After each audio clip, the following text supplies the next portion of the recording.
So when they come to us to work with us, if they decide to do that, what does it look like from a practical standpoint on implementing our product into their, into their system?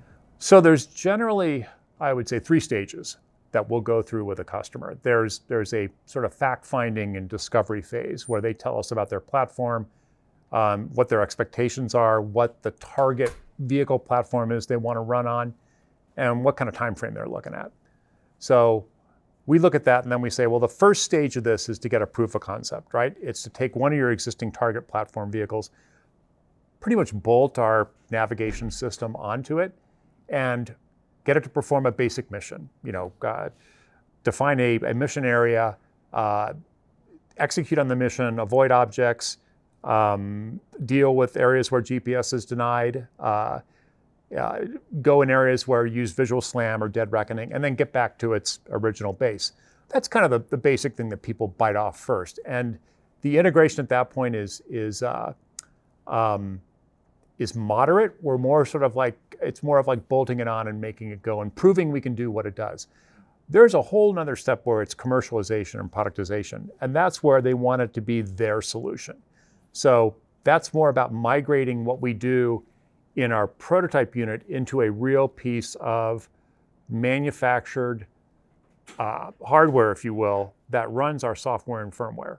So more something that sort of slots into what they're doing, goes under the hood, looks super slick even if you pull the hood back, and then figuring out what it means to get that to market within their channel.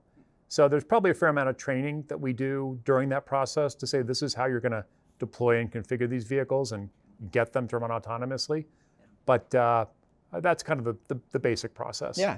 So you were talking about that initial phase of prototyping that the legacy manufacturers will have us come in on, and that there's particular missions or specifications that they want met. Is that coming from us? Are we defining those specifications, or do they have a say in that? They play a part in that?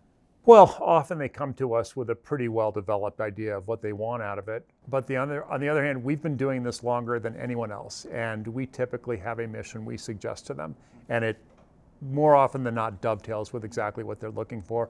Or it's like, hey, we didn't think about that. We should incorporate that into what our proof of concept mission is going to be. Well, and I'd imagine for most manufacturers, they probably care the most about safety. That's probably their number one thing. So yes, they do. And the first thing to do is get it to default stop, right? The default is just, off the bat, something gets in the way, just stop. Prove you can do that. Then it's like, okay, stop, and then remove the object, and then it continues on the way. Okay, great.